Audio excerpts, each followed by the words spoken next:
hagdanan ng Sierra Madre matatagpuan ang bayan ng Paki. Isang payak na bayan na nakihimlay sa bisig ng kalikasan. Sa mga ugat ng puno at daloy ng ilog, nakasulat ang kwento ng kanilang pamumuhay at pananampalataya. Ngunit ngayon, ang mga ugat na ito ay nangangamba at ang mga daloy ay nababalot ng tao. Sa mga Pakilenyo, ang kalikasan ay hindi lang magandang tanawin. Ito ay kanilang salamin. Ang mga bundok ay kanilang sagradong altar. Ang ilog ang pinagmumulan ng kanilang buhay at lakas. Ang bawat pagpatak ng tubig sa talon, isang panalangin. Ito ay bahagi ng kanilang pagkatao na ngayon ay nahamon ng matinding suliranin.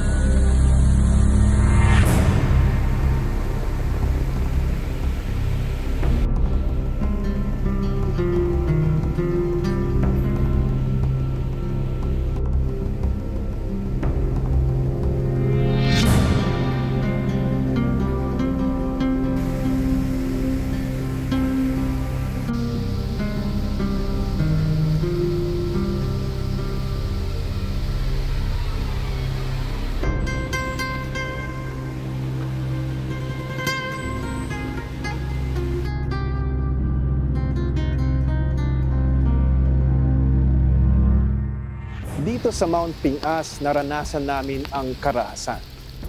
Libo-libong mga puno ang pinatahimik, pinutol at pinaslang.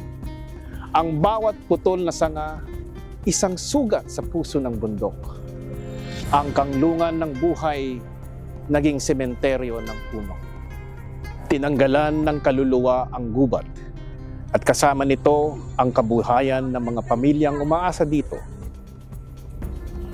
May 3,772 na puno ang isa-isa ng pinuputol at bukod pa dyan, may 2,023 na puno ng niyog na pinagkukunan ng kabuhayan ang pinuputol na rin. Ang bawat puno ay isang buhay na pinalitan ng pangamba, isang kinabukasan na binalot ng kawalan. Gaano ba kahalaga sa inyo ang kalikasan, no, sa kabuhayan ninyo, yung mga ilog, mga bundok, mga puno? Bayan po ng Pakil ay nabiyayaan ng mayaman na kalikasan. At diyan kami umaasa ng aming kabuhayan sa bundok, kapalayanan at karagatan. Ako po ay nagtatanim ng palay. At ang aming pong pangamba, kapag yan ay natuloy, ay dahil sinasabi nila maaapektuhan ang aming mga groundwater stations o mga water station, nangangamba po kami na baka dumating ang panahon na mawawalan kami ng tubig.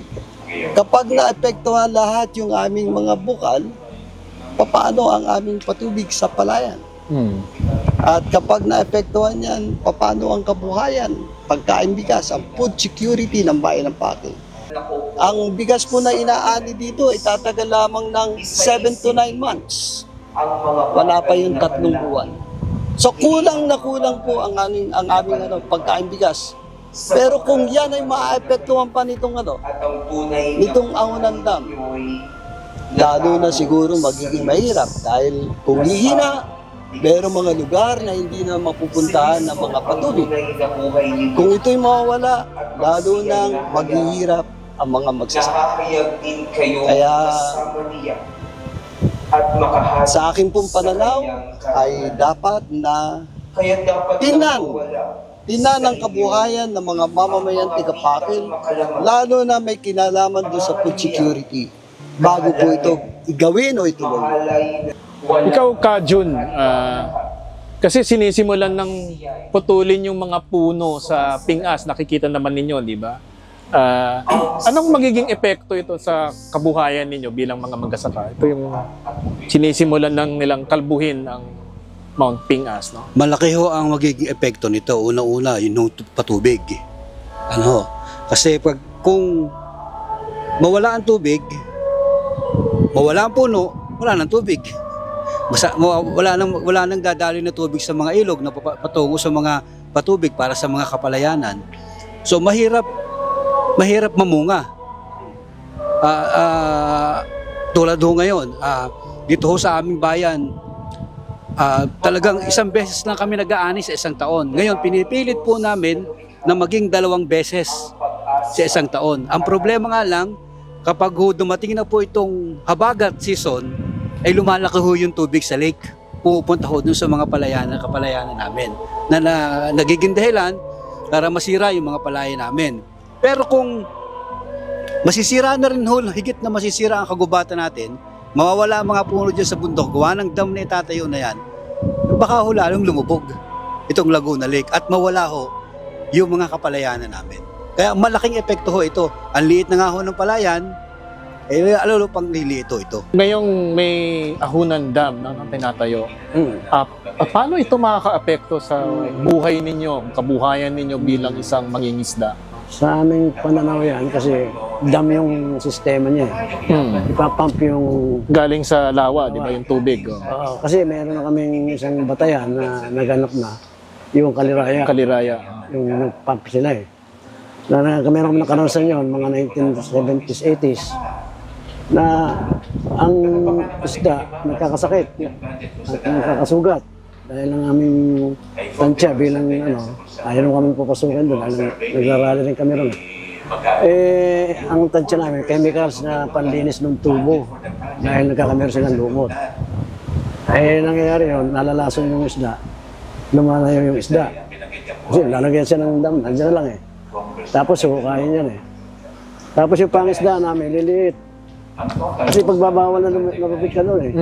Natural yan eh. Kahit palasda lang mayaman eh. Hindi na kayo makakapasok doon? Hindi na kayo makakapangisda doon. Malaki na yung nasasakop kaya yung pangisda namin, liliit. At ang tema, nung mga araw na yung aming batayan na unang dam na yun, na by pump, ay humina ang pangisda namin. Ang huli kasi nagkakasakit nga eh. Yung kuricum ang tawag eh. Nagkakasugat siya, buhay siya, nagkakasugat eh. Okay. Dahil sa tingin niya mga chemical na chemicals po na panlinis ng lumot ng...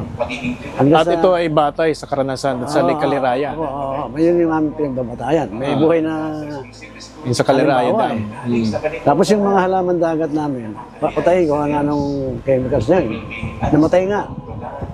At umina yung paglaki ng mga isda, saka yung pangit luga niya. Yun yung isang inaano namin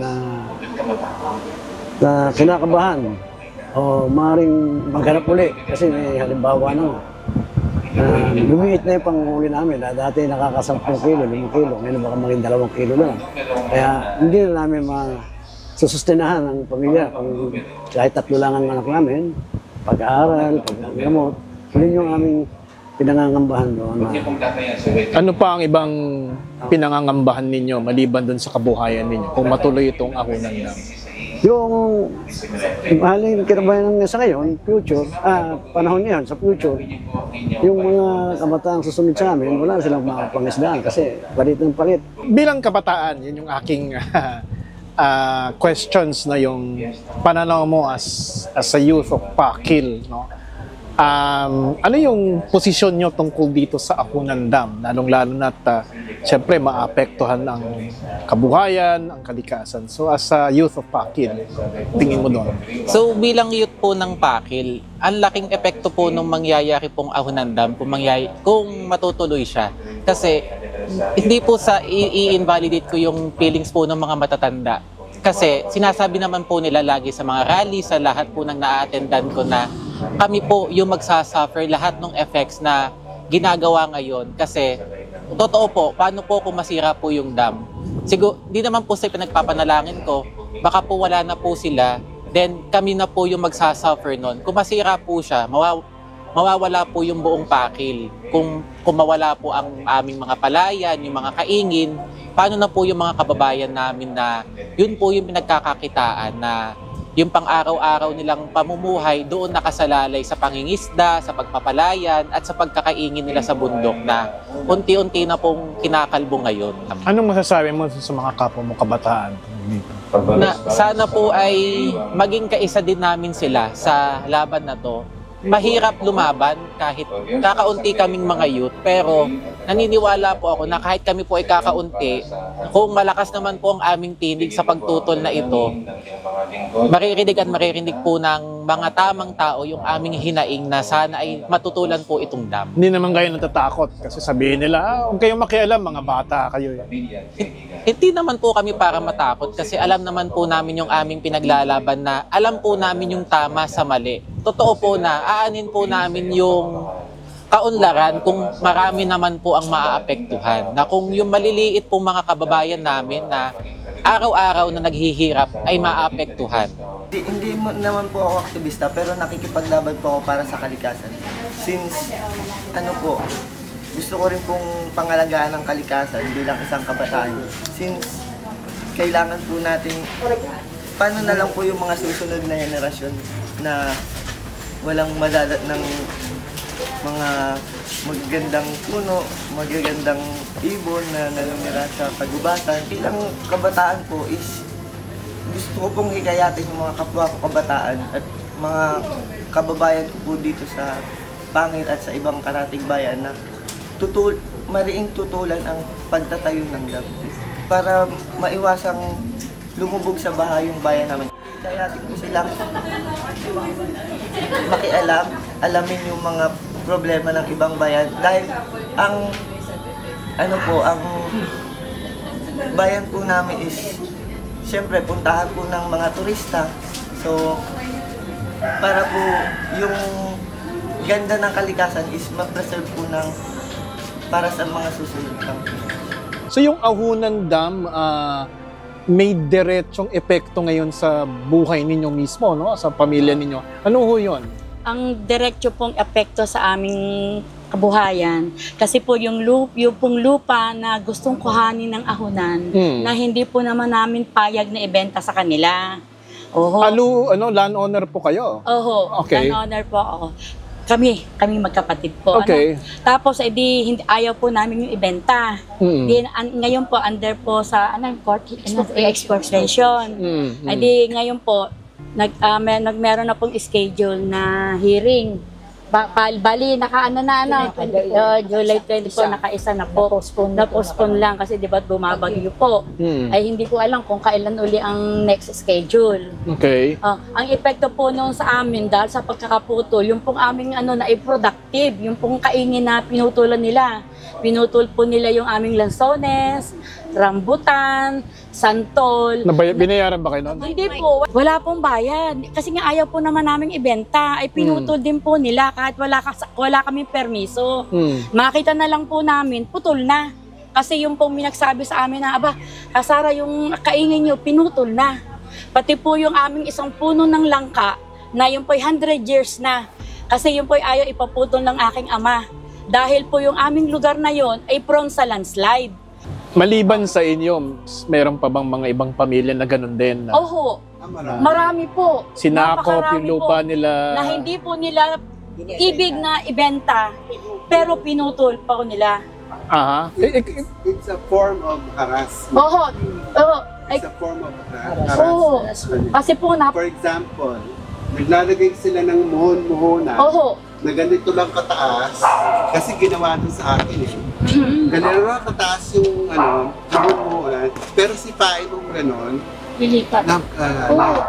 So, yung mga security guard doon na empleyado nila, sila kumakalat doon na para how I felt was it's an intimidation by putting that unauthorized muhon to make it appear na ang ginagawa nila lehitimo. Pero actually hindi. So they are fooling people. Kasi ang mga taga-Pakil sobrang bait.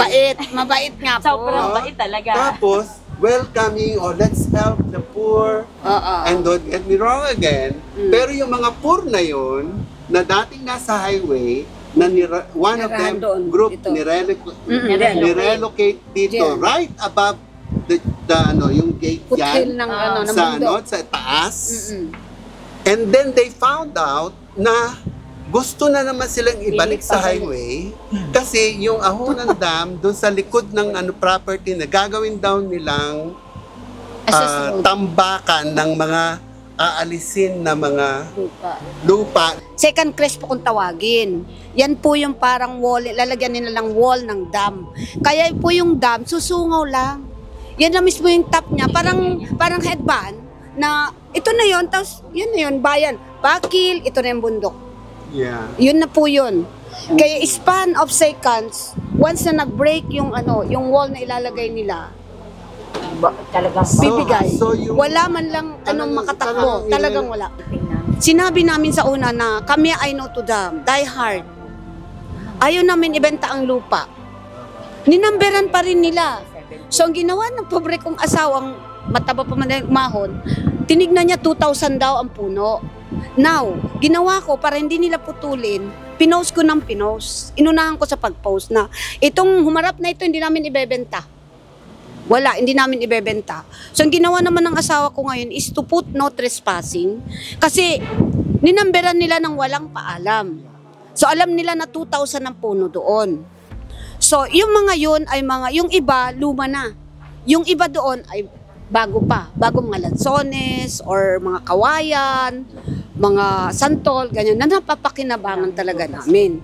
At yung kawayan naman, napapakinabangan ng mga mangingisda kasi kami naman din nagagamit ng kawayan. Mga taong bayan ang nakikinabang doon. Hindi namin sinasabing, wag niyong kunin. Mabait kasi yung asawa ko, so open. Sige lang. No to Ahonan Project Dam. Bakit? Bakit po? Kasi po, malaki po ang epekto nito sa aming pananampalataya eh. Kung halimbawa po natayo ito, paano naman po kung yung ng mga tao na masisira ang aming swimming pool na yan po ay marami pong naniniwala na nagpapagaling ng mga may sakit. Kaya marami pong dumadayo dito ng taga Quezon. Yan pong Nuestra Señora de los Dolores de Turumba swimming pool po. Yan po ay pinaniwalaan po ng mga deboto ng Mahal na Birhen na nakapagpapagaling po ng sakit at sila po ay umiigib ng tubig, dinadala po nila ito sa Quezon sa paniniwala nila. And sa tingin ninyo, maapektuhan po itong swimming pool na to? No? Yes po, kasi po, kagaya niya po, higop po. Yung pong watershed namin, hindi nga po namin alam kung saan galing itong tubig na ito kung saan ang gagaling.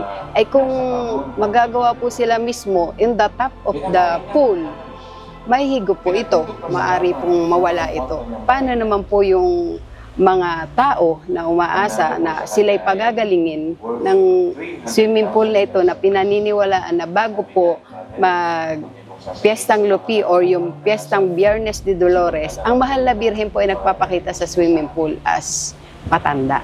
Yes po. And yung pong mga taga Quezon na nagpapatotoo, may pumupunta daw po sa kanilang matanda na pumunta dito. At makikita siya sa simbahan. So ano pa ho ang balak ng simbahan para tutulan itong Ahonan Dam?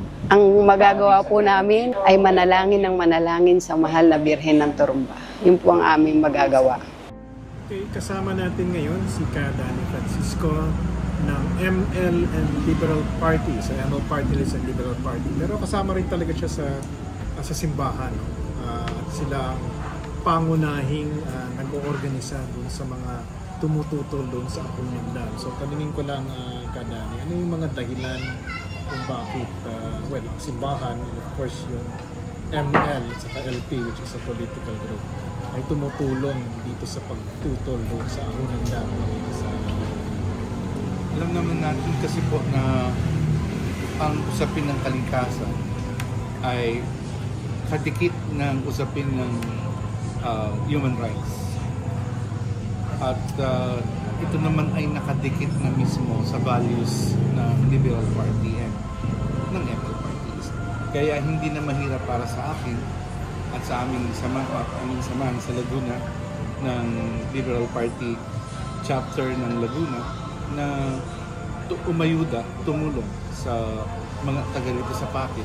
Dahil yung mga taga Pakil dito ay medyo nahihirapan mag-organisa sa sarili nila at nilang bayan. Kaya nangailangan na humingi ng tulong sa labas ng Pakil.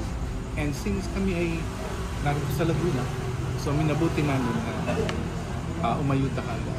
At kaya hindi naman ng simbahan. Ang simbahan ay lalo na nitong lumabas ang encyclical ni Pope Francis. Kaya ngayon, mayroon ng sariling commission ang simbahan na nakatutok mismo sa ecology. May mga kasama namang mga kabataan na tumututo dito sa Opo, sa kasalukuyan, patuloy ang pag-oorganisa para sa kabataan dito sa Pakil, and at the same time, sa labas ng Pakil, specifically sa Laguna, dala-dala natin dito yung Tanglaw Laguna, which is ito yung mga grupo ng mga kakamping na matapos ang eleksyon ay natiling buo, and ang Tanglaw Laguna ay network ng mga grupo na ito. Pero may nagsasabi na mismo mga taga-Pakil na dahil ito ay proyekto ng gobyerno, ay kahit anong pagtutol ay matutuloy ito. Ano sa tingin niyo doon? May pag-asa ba talagang mapigil pa yung dam? Nakalulungkot na ang pakiramdam ng mga taga-Pakil ay ganito nga, na parang dahil ang paningin nila dahil sa ito ay isang proyekto ng gobyerno ay hindi na ito kayang pigilin. Pero marami na tayong resibo. Sa katunayan, yung sa Timon ng Quezon, yung mining sa Palawan, at itong kailan lamang ang sa Samal Bridge sa Davao ay nakapag-issue ng writ of so ito ay sinasabi natin sa kanila na ang tanging makakapagpapigil niyan ay ang taong bayan. Okay. Maraming salamat. Bakit mo naisipan yung bumayo sa Pakil? Totoo talaga, kaibigan ko matalik ang kasama ko sa Guam. Then namamasyal ako rito, pero noon parang baliwala lang sa akin yung mga naririnig ko na miraculous, na gano'n ng tubig, di ba? So, nung ako nagpatingin, nagkasakit ako dahil inubo ko. Sabi ko, try ko kaya kung totoo mawala ubo ko. So far, napakalamig ng tubig, di ba? Pero parang lalo kang uubuhin. Pero you try na lumubog ka, hindi ako ako maginawin. Hindi po kayo gininaw? Hindi ako gininaw. At saka parang inuubo ako pero nawalang ubo ko. So, siguro lang yan, a matter of sampalataya. Paniniwala. Believe, gano'n. Pero ngayon po, umihigit po kayo. Dala ako. Ang sabi nila, inumin mo ang tubig dito at makakagaling. Kayo, kasi uwi niyo pa po yan. Marami nagpunta. Kumuha ko ng tubig na kaya ko lang, dadalhin ko sa Las Piñas para sa friends and family to prove na talaga, di ba? Sampalataya lang yan, kasi believe. Yeah, okay naman, daming tao linggo, di ba? Yung try, once na lumubog ka, nawawala ang lamig. Ako maginawin talaga. Kaya nung narinig ko sa inyo na, naku, hindi yata ako makapaligo dahil ang lamig, hindi. Parang kaya tayo. Kaya, that is one way na you have to believe. Yes. Sa aming paglalakbay, binisita rin namin ang sinasabing swimming pool na dinadayo ng mga deboto. Doon, sinubukan ko ring uminom ng napakalamig na tubig na nagmula pa sa bukal. Paano na lang kung mawawala ito? Paano na lang kung ang lahat ng alaala, ang pananampalataya at ang pag-asang nakukuha ng mga tao dito ay tuluyan na lang mauwi sa pagkasira? Ang bawat patak ng tubig na ito ay may istorya. At bawat istorya ay nanganganib na maging katahimikan.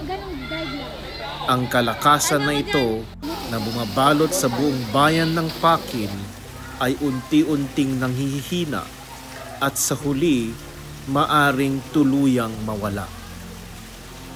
Ngayon sa Pakil upang makilahok sa lakad panalangin, isang pagkilos na hindi lang paglalakad ng paa, kundi paglalakad ng puso ng mga Pakilenyo.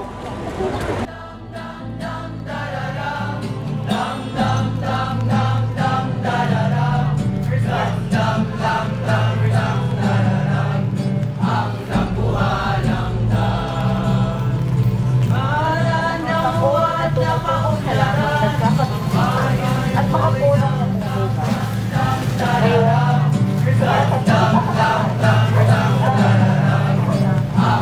buhay.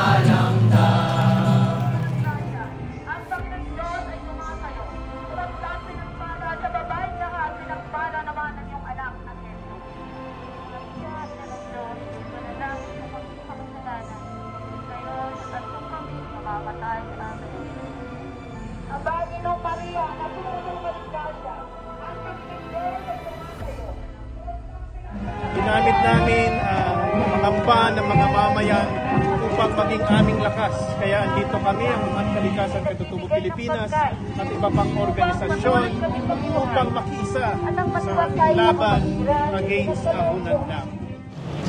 Ito ay isang panalangin na isinasagawa sa bawat hakbang. Isang pag-asa na ang bawat pagdarasal ay maririnig at papakinggan.